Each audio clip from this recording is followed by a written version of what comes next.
هێرانی هێژە فڵاوی بەرنامی بێژەتان دەبێت تۆڕ گفتوگۆی ئەمڕۆی بەرنامی بێژە تایبەتە بە یادێک بۆ گیانبەختکردوانی نوێی گوڵان کە 10 ساڵ لەمەوبەر لە سێدارەدرا لەلایەن پژێمی ئێرانەوە و 8 ساڵ لەوبەر زیندانیانی سیاسی کورد مامۆستا فەرزاد کەمانگەر، شیرین ئەلەمگولی، فەرهاد وەکیلی، عەلی حەیدەریان، مەهدی ئیسلامیان لە زیندانیەوەین لە شاری کاران لە سێدارەدران. بەداخەوە کە سەری ڕێز و نەوازش دادەنوێن بۆیان و ڕێگەیان پڕ ڕێبوار بێت و هەروەها باسێک لە بارودۆخی ئێران لە ئێستادا بە گشتی دەکەین کە تووشی بەحرانێکی زۆر هاتووە و ئەو بارودۆخەی کە ئێستا هەیە مەسەلەی ناڕەباتیەکان لە ناوخۆی ئێراندا لە دەرەوەی ئێران و کێشەکان ڕۆڵ و نەخشەی کۆت لەو بوارەدا دەبێت چی بێ و چی بکرێ بۆ لە ئایندەدا ئەگەر هەر جۆرە ئەگەرێک یاخود گۆڕانکاری بوویت. ئەو تەوەرانە و چەندین تۆری تر لێرەکە گفتوگۆی لەسەر دەکەین بە بەشداری دوو میوانی بەڕێزان عەلی کەریمی چالاکی سیاسی، غەفور محەممەدی چالاکی سیاسی لەگەڵمان بەشدارن. بەخێر بێن هەردوو بەڕێز بۆ بەرنامەکەمان. سەرەتا ئەگەر پاسانەکەم سەرەتا ئەگەر لە بەڕێز عەلیەوە دەست پێ بکەین ئەگەر بتەوێت لەسەر ئەو یادە شتێک بڵێ فەرموو. حقیقەت ئەوەیە کە کۆماری ئیسلامی بە درێژایی ئەو 40 ساڵێکەوە پێی ناچل و 1 ساڵیش لە هیچ کردەوەیەکی دژە خەڵکی، لە هیچ کردەوەیەکی دژە مرۆڤایەتی، لە هیچ کردەوەیەک بە تایبەت دژی گەلی کوردستان لە ڕۆژهەڵاتی کوردستان دریغی نەکردووە. هەر لە ڕۆژی ئەوڵەوە کە هاتۆ بە تانک و تۆپ و تەیارە ئەو میلەتە بەستە زمانەی چەوساندۆتەوە، سەرکوت کردووە، لە زیندانی هاویشتون، لە کچی 13 ساڵ و 14 ساڵی لە زیندانی بند کردوون، ئیعدامی کردوون، بە کۆمەڵکوژی کردووە لە کوردستان. حقیقەت ئەوەیە کە ئێمە لەوەیدا بینەرانی بە ڕێزی جەناویشتان چاک ئاگادارن کە ئەگە بمانەوێت کارنامەیەکی کۆماری ئیسلامی لەو 40 ساڵەیدا هەڵڕێژین ڕاستی بە ساڵێک و 2 ساڵیش تەواو نابێت و بە سەدان بەرنامەی ئاواش تەواو نابێت، چونکە جنایەتەکانی ئەوەندە زۆرن، چ لە ئاستی مافەکانی مرۆڤایەتی، چ لە ئاستی مناڵان، چ لە ئاستی ناوچە تەحریم کراوەکان، چ لە ئاستی میلەت، چ لە ئاستی فەرهەنگ و کولتور. یعنی هیچ بوارێک نەماوە کە کۆماری ئیسلامی بە دڕندانەترین شێوە حملەی بۆ نەکردبێ و سەرکوتی نەکردبێت. هەروەکو کتیشم بە تایبەت لە سەرتاسەر ئیرانیا و زۆر بە تایبەتی تر لە ناو خەڵکی کوردستان لە ڕۆژهەڵاتی کوردستان. ئەوەی کە 10 ساڵ لەوەی پێش ڕوویدا لە 19 گوڵانی ساڵی 2010 بەداخەوە کارەساتێکی ئەوەندە قێزەون و ئەوەندە هوروژێنەر بوو بۆ هەموو تاکێکی نەتەنیا کورد، تەنانەت ناکوردیش غەیرە کوردیش، کە ئەویش ئەوە بوو ئەو 4 مرۆڤە بە شێوەیەکی زۆر وەحشیانە بەڕاستی دەتوانم بڵم ئیعدام کران. بە تایبەت کاک کەمانگەر، کاک فەرزادی کەمانگەر وەکو مامۆستایە کە ببوو بە سمبولێک بۆ مامۆستا و هەروەتر هەر سێ شەیدەکەی دیکە شیرین ئەلەموهی و حەیدەری و تەوەکولیش، ئەوانە لە ناکاو هەمومان دەمانزانی کە ئەوانە بەغێرز ئەوەی کە لە ئینسانیەت و لە مرۆڤ و لە چالاکی مەدەنی شتێکی دیکەیان نەکردبوو، بەداخەوە ئەوانەی لە بەرەبەیانێکدا ئیعدام کرد. زۆر هاتوو هاواری چالاکوانی سیاسی، خەڵکانی سیاسی دنیامان ڕاست بارد. بەڕاستی من لە بیرمە ئەو کاتی لە ساڵی 2010دا هەر لە سلەیمانی بوو، خەڵکێکی زۆر هاتە سەرجاددا، تەزاوراتی گەورە کرا، میتینگی گەورە کرا، کۆبوونەوەی گەورە کرا، تەنانەت خەڵکی دیکە ڕاستپێردرا لە جمهوری ئیسلامی کە کاکە ئەوە بەڕاستی ئەوانە شایانی ئیعدام نین، ئەوانە شایانی پاداشن، ئەوانە شایانی ئەوەن کە بەڕاستی نمونەی مامۆستان، نمونەی چالاکی مەدەنی و نمونەی ئەوەن کە دیفاع پارێزەری لە مافەکانی مرۆڤ دەکەن. بەڵام بەداخەوە کۆماری ئیسلامی هەروەکو هەموو جارێ زۆر دڵڕق، زۆر ڕەشبین کەوتە گیانی ئەو 4 مرۆڤە و بە تایبەت یەکی وەکو شیرین عەلەمویی کە خەڵکی ماکۆیە بوو، ئەوانە ینی هەموو دڵێکی هێنایە گریان بۆ ئیعدامی ئەوانە. من زۆر باشم لەبیرە ئەو ڕۆکانە کە 10 ساڵ بەسەر ئەو یادەدا دەگوزەرێ، لە پێشدا دەڵم دەستی ئێوە خۆش بێت، دواتر دەڵم یادی هەر 4 جوامێر، هەر 4 شەهید بەڕاستی دەبێ میلەتی کورد لە بیری نەچێتەوە و بەریز ڕابگرین و ئەوە ببێتە تەوژمێک، ئەوە ببێتە هاندەرێک بۆ ئەوەی کە بەڕاستی سوورتر بین لەسەر ئەوەی کە ئەو ڕژیمی کۆماری ئیسلامی بەڕاستی ڕژیمی ئەو ڕۆنیە، ڕژیمی ئەو ڕۆکانە ناتوانێت ئاوا دڕەن دەبێت و بۆیە دەبێت بە هەموو لایەکەوە حەول بدەین، چ لەباری سیاسی، چ لەباری خەباتی مەدەنی، چ لەباری کۆمەڵایەتیەوە ئێمە فشار بۆ دنیاە بێنین و خۆشمان بینە سەر جادەکان و بەڕاستی تۆڵەی ئەوانە و ئەو چوارە و سەدان و هەزارانی دیکە لە کۆماری ئیسلامی فقط بەوەی دەکرێتەوە کە ئەوانی تر نەمێنن، دەبێت ئەوان بڕۆن لە ساحەی سیاسی ئێرانە. حیفە لە دنیایەکی وەکو ئەو ڕۆدا وڵاتێکی 85 میلیۆنی لە ناوەڕاستی ڕۆژهەڵاتی ناوەڕاست کە شارەی شەرق و غەربە، کە شارەی حەزارەت بۆ قەدیم، ئەمڕۆکانە حکوومەتێکی جاهلی، حکوومەتێکی سوزانم ئیسەدەکانی 15-20 سەدە لەوەی پێش، تەنانەت پێش جاهلیەتیش ئەبە و شێوەیە ڕەفتار لەگەڵ میلەتی خۆی ناکە. ئیتر ئەمە زوڵمێکی گەورەیە لە 85 میلیۆن نەفەر خەڵکی ئێرانێکە چەندین مەلای ئاوە خێنخۆر بێن دەسەڵات بەسەر و میلەتەیدا بگرن و بە تایبەت میلەتی کورد کە 41 ساڵە الحەق دەبێ ئافرین بە میلەتی کورد بڵێن کە قەت نەیکوت ئابوو جمهوری ئیسلامی. بەڵێ زۆر سپاس بە لە سنووری ئێرانە کە خەڵکێکی زۆر ناڕازیەوە بە ئاشکراش ناڕەزایەتیەکانیان دەرەبڕن، بۆچی ئەمانە نەبووتە هۆکاری ئەوەی کە ئاڵوگۆڕێک لە ناو ئێراندا دروست بێ؟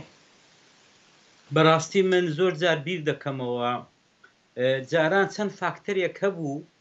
بۆ خەڵکی وەکو ئێمانان کە شرۆڤەی سیاسیمان دەکرد، چەند فاکتەرێک هەبوو لەباری کۆمەڵایەتی، سیاسی، ئابووری بە تایبەت. ئەگەر ئەو فاکتەرانەمان هەڵدەستەنگاند و دەگەیشتینەوە قەناعەتەی کە ئەو فاکتەرانە زۆر زەعیف بوون لە وڵاتێک یا ئیتر کار ناکەن، حتمما دەهاتینە سەر ئەو قەناعەتەی کە بە زوویی ئەو دەوڵەتە یا ئەم حکوومەتە دەڕوخێ لە ناو دەچێ یا تووشی قەیرانی زۆر گەورە دەبێت.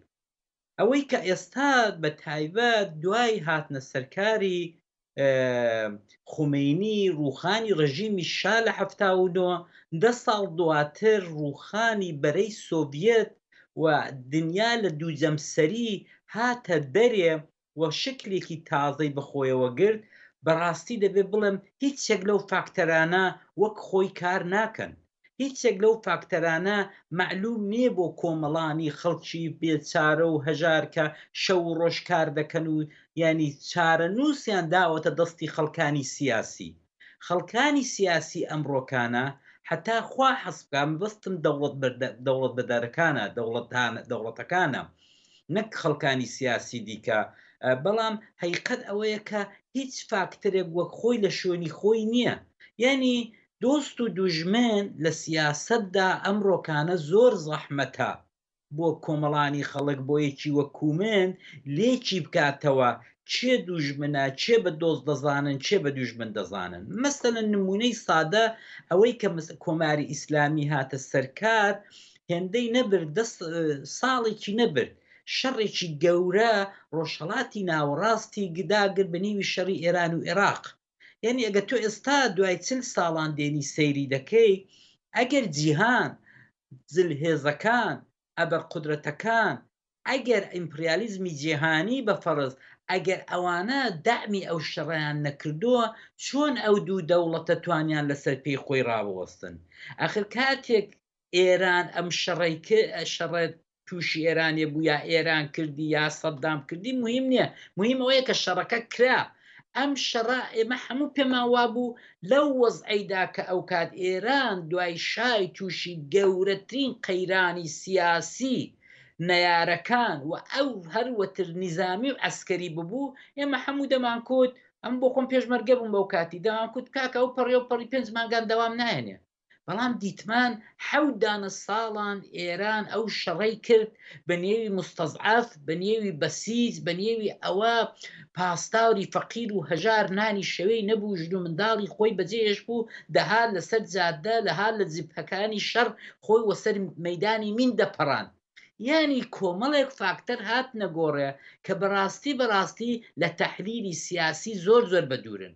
ئەمن ئێستاش کە لەگەڵ ئەوەی کە دنیا هات و ڕۆیژ وە بەڕاستیش پێشم خۆشنێ بڕوان بە تئۆری بە دەزەریەی موامرە هەبێت، بەڵام دەبینم کە کاکە ئەم دەوڵەتە زلهێزانە تا ئێستاشی لەگەڵ بێت ئەو هەموو شەڕ و هەڕەشەی کە ئەو بینەوە سەرپرسیارەکەی جەنابەت ئەو قەیرانانەی کە لە 3-4 ساڵی ڕابردوودا بەرۆکی ئێرانی کردووە، تەحریمی اقتصادی دەڵە قڕقڕۆچکەی گرتۆ هەربینا خنکە. بەڵام لەگەڵ هەمووی ئەوانە من هەستێکم هەیە کە دەڵێم ئەمریکا جارەیە نا ئێرانی ڕاگرتووە. دەنا ئەگە تۆ بێنی سەیری ئەوە بکەیت کە ئێران ئەو هێزە زیاتر لە وڵات زلهێزەکان یاخود لەسەر ئاسنیە دەوڵەتی ئەو هێزە وەردەگرێت و پشتگیری دەکرێت و دەستی دەگیرێت بە دڵنیایی بەشێکی زۆری. ڕاستە ئەو ڕۆکانە بەڕاستیگە چاو لێ دەکەین، چاو لە تویتر دەکەین، چاو لە فەیسبوک دەکەین، چاو لە تەلەڤیزیۆنەکانی ئوروپای فارسی دەکەین، دەبینی کە تەواوی خەڵکی ئێران جارزە. مەسەرەن ئەو خەباتەی کە 2 ساڵەوە پێش ژنان لە ئێرانە دەستیان پێکرد، ئەوەی کە چارشێویان فڕەدا، ئەوەی کە ڕووسەریەکان لە چیلکەدارێکی کردو. یعنی ئەم ئێعترازاتە گەورانە بەرۆکی دەسەڵاتی مەلایانی گرتووە. لەولاترەوە مەسلەی یارانە، مەسلەی ئەکۆنۆمی، مەسلەی بەڕاستی بژێوی خەڵک. تۆ تەلەفۆن بۆ هەر ئێرانیەک، بۆ هەر کوردێک، بۆ هەر کەسێک دەکەی لە ناو خۆی ئێراندا، دەڵێ گرانی پشتی شکاندوین، دەڵێ هیچ شتێک ناکردرێت، هەموو شتێک بە دۆلارە، مەعاش بە تمەنە. یعنی هەمووی ئەوانە. بەڵام دەبینی لەلایەکی دیکەوە ئەم گەندەڵێ گەورە لە ئێرانێ بەڕێوەیە، ئەو دزێ گەورە بەڕێگاوەیە هەیە لە ئێرانە کە بڕاستی ناچێت دە هیچ قاموسێکی لێکدانەوەی ئێکۆنۆمیشدا. یعنی ئەو گەندەڵیانەی کە مەلا و کوڕەمەلا و کچەمەلا ئەمڕۆکانە لە ئێرانێ خەریکن دەیکەن و دزی و هەڵدوشینی بەروبوومی میلەت دەکەن، ئەمانە هەمووی دوای ئەوەی خودی دەوڵەت لەو هەموو قەیرانەی کە تووشی بوو، هەروەکو جەنابتان باستان کرد، مەسەلەی کۆرۆنا، مەسەلەی چی پێ دەڵێن هاواپەیماکەی ئۆکراین، دەمانکوت دەبێت حتمما ئەوە بێت ئەم هەموو فشارەی کە ئەمریکا کردی، ئەم هەموو فشارەی کە ئەو هەموو هەڕەشەی کە پۆمپۆ وەزیری داخارجەی ئەمریکای ڕۆژانە لە ئێرانەی دەکا، مەسەلەی ئەتۆمەکەی، مەسەلەی هاتنەدەری ئەمریکا لە مەسەلەی فەرجام، ئەمە هەموو دەڵێن کاکە گەوابێ ئێران بە بەرگەی هیچ ناگرێت. بەڵام دەبینین هەموو شەوێ دیسانەکانە ئاغای حەسەنی ڕوحانی کە بەڕاستی دموچاوێکی بڵحە، کە بەڕاستی دموچاوێکی ناشرینە لە دەوڵەت مەداری جیهان حتا دەتوانم، ینی لەم دوموچاوە خێزەوەنتر نییە لە سەردەمێکی ئاوادا کە میلەت بەڕاستی هەژارە، میلەت فەقیرە، میلەت غەمبارە، میلەت خەمۆکە، نیوەی ئێران تووشی نەخۆشی خەمۆکێ دێ مەسەلەن لەسەر تەلەڤیزیۆنی پێدەکەنێ، زۆر ناشرین پێدەکەنێ. بۆیە حقیقەت ئەوەیە کە چارەنووسی 8 میلیۆن نەفەر دراوەتە دەستی کۆمەڵێک بەڕاستی بڵێم وەحشی، کۆمەڵێک بێڕەحم، کۆمەڵێک خەڵکی جەهەندەمی، نازانم ناویان بنێمە چی بەڕاستی. بەڵام لەلایەکی دیکەوە دەگەڕێمەوە سەرپرسیارەکە بۆ ماوەتەوە. ئایا واقعان دەبگەڕێمەوە سەر و قەنەعەتەی کە دەبێت تا ئەم لەحزەیەش کە من و تۆ پێکەوە دانیشتوین قسە دەکەین، دەبێت بە جۆرێک لە جۆرەکان ئێران لە ناوەڕاستی ڕۆژهەڵاتی ناوەڕاست، ئەو لای عێراق، ئەو لای تورکیا، ئەو لای بەحرین، ئەو لای خەلیج، ئەو لای تورکیا، دەبێت بە جۆرێک لە جۆرەکان کە لە قوڵایی سیاسەتی موامرە و نەزەریەی تەوتەعەدا دەبچینە پێشێ، دەبێت بگەین ئەو قەنەعەتەی کە تا ئێستاش بە جۆرێک لە جۆرەکان ئێران و مەلاکان بەرژەوەندیەکانی غەرب تەئمین دەکەن. ینی بەرژەوەندەکان یانی چی؟ ینی بەرژەوەکان ئەوەیە کە ئەو بربەرەکانەی کە تۆ دەیبینی ئەو ڕۆکانە لە سعودیە لەگەڵ ئەمریکا، پێشتر لەگەڵ ئۆباما، ینی هەمووی ئەوانە مەسەلەی ناتۆ، مەسەلەی تورکیا و ئەوجار مەسەلەی ئەو وڵاتانی کە بەڕاستی دەوڵەمەندن، وەکو وڵاتانی خەلیج، وڵاتانی عەرەبی، وڵاتانی وەکو سعودیە، کاکە ئەوانە ئەم پارە زۆرێ دەبێت لێیان بدۆشرێت. بەڕێی من ئەگەر ئەمریکا ڕەنگە ئەوە بزانێت ئەگەر ئێمە بە کولفی کونیەک بە شتێک بە سحرێک ڕۆژهەڵاتی ناوەڕاست بکەینە بە حەشتێکی بەرینی سڵح و ئارامش و ئاشتی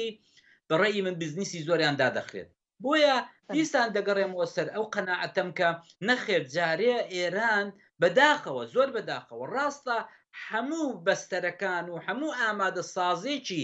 نەمانی ئەم حکوومەتە فراهەمە،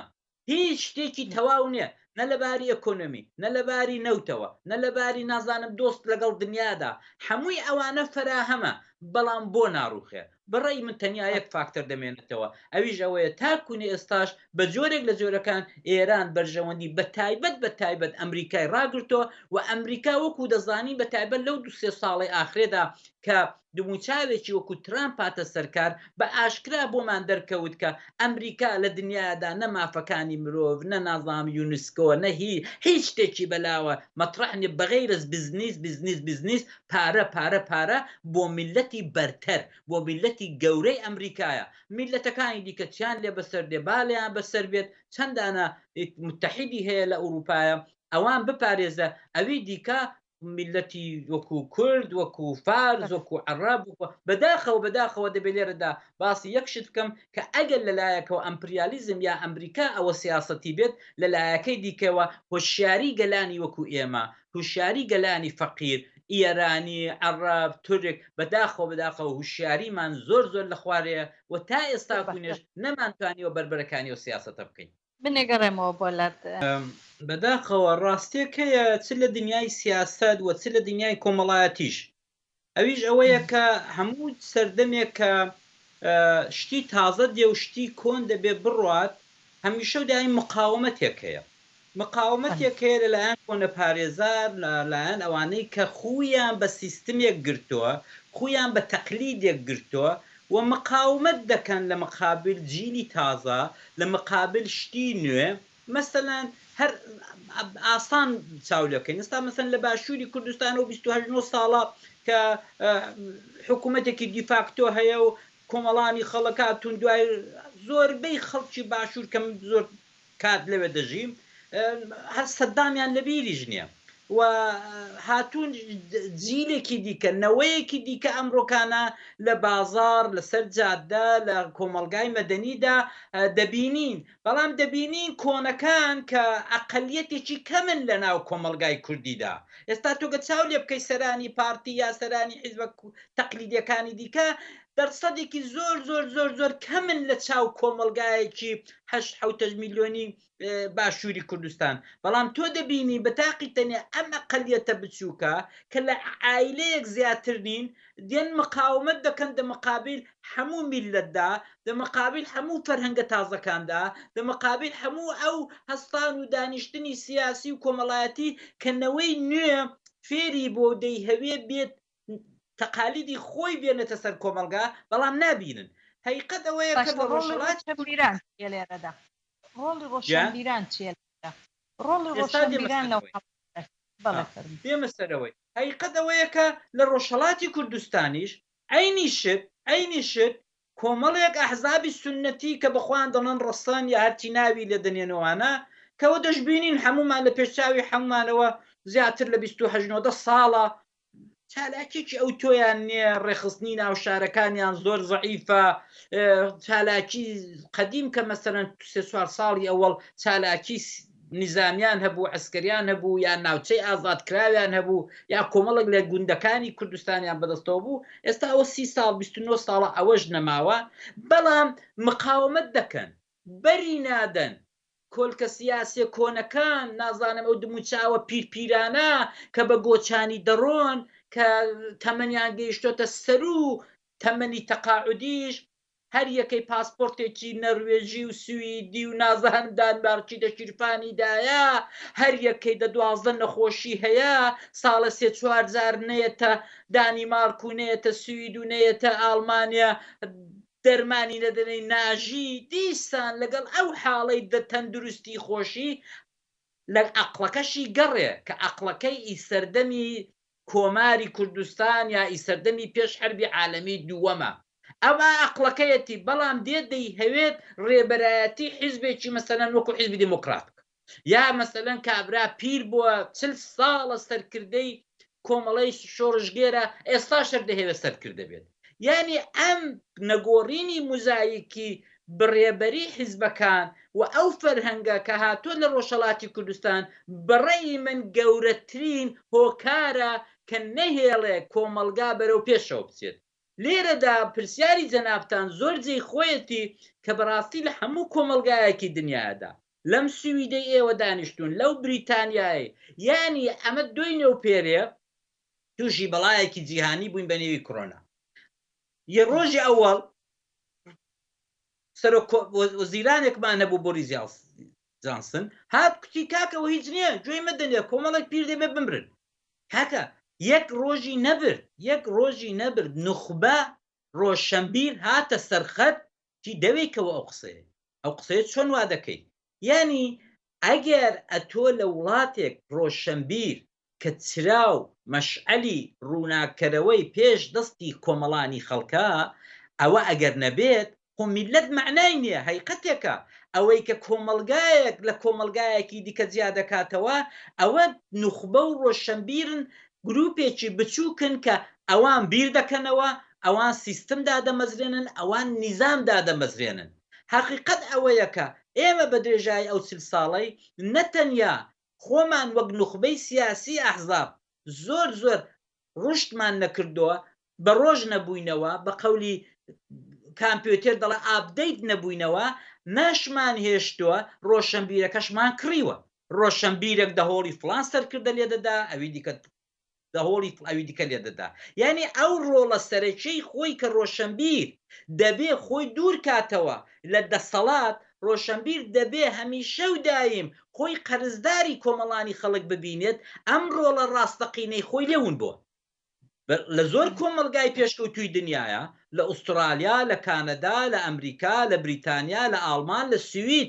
ئەم ڕۆژشەمبیر ئەو ڕۆڵەی خۆی دەکا. ئەو ڕۆکانە سەرۆکوەزیرانی ئێوە لە سوید بچووکترین هەڵەیەک بکە دەست بەجێ گۆڤارە جەریدە گەورەکان ڕۆژنامەکانی ڕۆژ دێنە سەرخەت و بۆ بەیانی حکوومەتەکە دەڕوخێنن وای لێ دەکەن کە هەر بۆ خۆی بەغار هەڵوێت. بەداخەوە ئەو میدیا جیهانیە ئەو میدیایە ئەو فەرهەنگی میدیایە لە ناو ئێمەدا زۆر زعیفە و ئەگەری زعیف نەبێ ئەوەندەیان ئەوانەی کە دەسەڵاتی حیزبیان هەیە و پارەیان هەیە ئەوەندەیان میدیای سێبەر دروست کردووە فقط و فقط بۆ لایک بۆ خۆیان. یعنی زۆر سەیرە ئەم ڕۆکانە ئەحزابی سیاسی ڕۆژهەڵاتی کوردستان ئەوانی دیکە شەروان بەڵام ئەمە ئێستا جارێ باسی ڕۆژهەڵاتە تەورەکەمان. یعنی بێ سەر ئەو قەناعەتەی بێ سەر ئەوەی کە ئەتۆ شەو و ڕۆژ بگەڕێ بە دوای وەی کە لە فەیسبوک چەند لایکت هەیە. ئەمە بۆ سەرکردەیەک شوورەیە ئەمە بۆ سەرکردەیەک ئەیبەر دەبوو ئێستا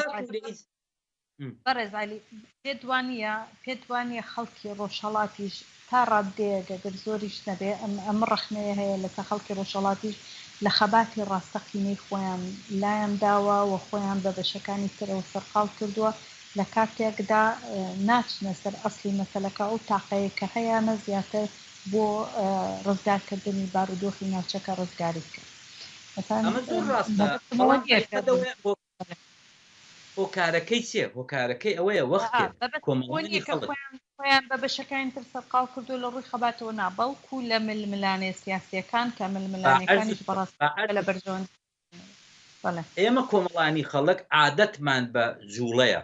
عادەتمان بە خەباتە عادەتمان بەوەیە کە ئەو ئێنێڕێژێ ئەو وزەیە ئەو تااقەتەی کە هەمانە سەرفی بکەین بەکاری بێنین. کاتێک ئەحزابەکەی خۆم خەریکی شتێکی ترن کاتێک کە خودی ئەم ئەحزابەی کە دەبێ ئەو ڕۆکانە ڕێبەڕی ڕۆژهەڵات بکەن دوورن لە ئەجەندا و دوورن لە باسەکە مەجبورە تاچی کوردی ڕۆژهەڵات دێن یەک دەبێتە پارتی یەک دەبێتە گۆڕان یەک دەبێتە پێچەتی و ئەوە خراپە. حقیقەت ئەوەیە کە ئەم ڕۆکانە ڕۆژهەڵاتی کوردستان بۆشایی هەیە. ئەو بۆشایە بۆتە ئەوەی کە هەروەکو پێشتر کاغا پولیش باسی کرد ئۆپۆزیسیۆنێکی واحد و پۆزیسیۆنێکی بە قووەت نەتوانین چێ بکەین نەتوانین درستی بکەین. نەبوونی ئۆپۆزیسیۆن بۆشایەکی گەورەیە بەڕاستی. ئەوەی کە ئەحزابی سیاسی کوردستان ئەوڕۆ کۆمەڵێک شت دەکەن بە بێوەی کە کۆمەڵانی خەڵک بزانن ئەرێ دایان هەوێ نایان هەوێ دەبێتە هێژمۆنی دەناو خەڵکدا نابێتە هێژمۆنی هەستاون بۆ خۆیان مەسەن دەچن ئیتحادی نازان میلەتان دروست دەکەن نازان دەچن لە فڵان کۆنگرەیدا بەشداری دەکەن بەڕێی من ئەو ڕۆکانە بۆشایەکی گەورە خەلەیەکەیە لە ڕاهبەری سیاسی و کۆمەڵایەتی ناو خەڵکی کوردستان و لە هەمووی گرنگتر ئەوەیە کە چەندین ساڵە بە تایبەت ئەم دوو هێزە سەرەکیی ڕۆژهەڵاتی کوردستان کە بەخۆیان دەڵێن سەرەکی ئەو ڕۆکانەیە خەڵکی دیکە هاتۆتە گۆڕێەوە ناتوانانی بڵێ ئینکاریان بکەی هێزێکی وەکو پەژاک ئێستاکوونێ ئەو ڕۆکانە لە ساحەی زۆرتر لەوان لە ساحەی سیاسی و خەباتی سیاسیدایە حقیقەت ئەوەیە کە ئەوان جێگایان چۆل کرد بە کۆمەڵێک هۆکاری خۆشنشینی بە کۆمەڵێک هۆکاری ئەوەی کە چوونە ژێرباری ئەحزابی باڵادەستی باشووری کوردستان و لە ژێر سەیتەرە و هێژمونی واندا دەجوڵێنەوە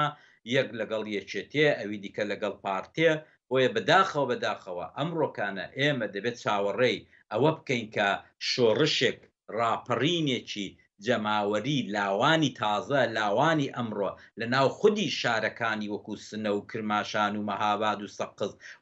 وەڕێ بکەوێت و بەڕاستی ئەو جیلەی کە دەست لە کورسیەکەی هەڵناگرێ وەکو چرێش